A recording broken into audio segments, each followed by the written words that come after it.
Carry colors.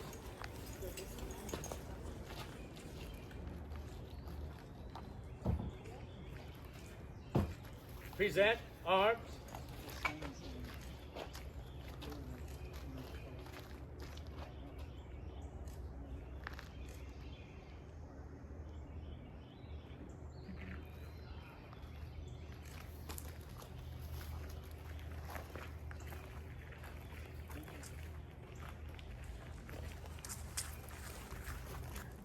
Carry colors.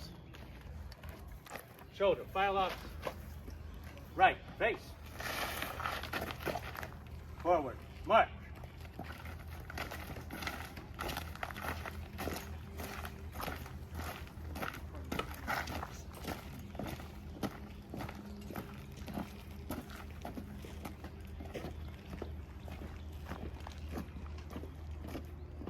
It's my pleasure to welcome Eliza back. As you know, Eliza passed away in Paris, France in 1840 and was buried at the Père Lachaise Cemetery. Her plot was purchased by Daniel Brent, who was also Virginian, who was the Consul General to the U.S. Embassy there in Paris. And this is significant bit of trivia, as you'll understand in just a few moments as I kind of lay out Eliza. My understanding is she was a force of nature during her father's presidency, primarily fulfilling the role of First Lady as her mother's illness most often prevented her from doing so. She changed the tenor of public engagements at the White House and protected her family's privacy by limiting access to the White House, which probably was not, a lot of folks probably were not very happy about that, and going against policy established by other First Ladies. Just as her father defended the Western Hemisphere with the Monroe Doctrine, Eliza took a more proactive and less diplomatic stance as the stand-in First Lady.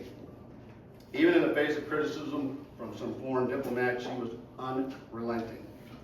Eliza would not be here today if not for the remarks and diligent work of Barbara Borndick. In 2019, as you all know, Barbara began researching Eliza's life. She discovered the documents that refuted the prevailing story that Eliza herself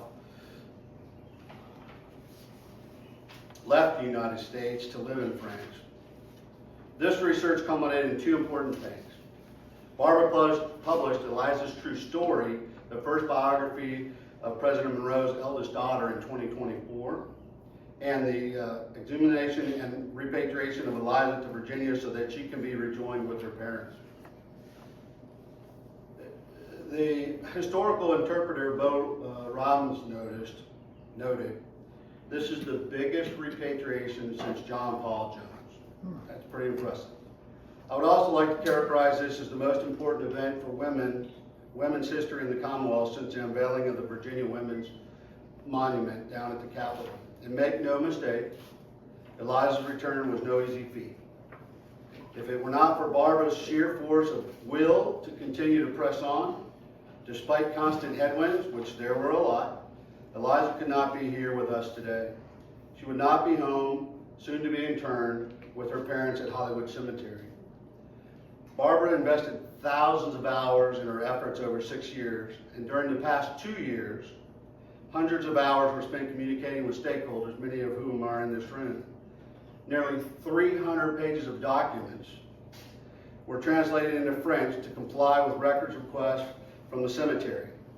Records that included fully researched genealogical records of the Monroe family, as well as Daniel Brent's family. Because he initially purchased the grave, the cemetery required fully researched lineage from both families with signed affidavits from all surviving adults' descendants 185 years after her death. As I mentioned, Chris Snyder from my staff first met Barbara in August of 2023 and began assisting her with the project. And I remember when Chris came to me and asked me about it, I said, why isn't she here already?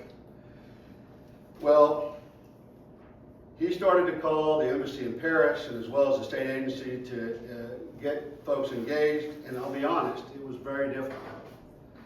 If it wasn't for Chris working for probably 3 previous congressmen and some other folks, I honestly don't know that we'd be here today. It's regrettable that Barbara is not here today with us. but she has been in constant communication with Chris, and we know that she is here in spirit to welcome Eliza back. It's truly an honor to be here to welcome her home and pay her respect for her service to our nation when we were still in our infancy. It's also heartening to know that she will be reunited with her mother, Elizabeth, her sister, Mariah, and her father, James, the last founding fathers to serve as President of the United States.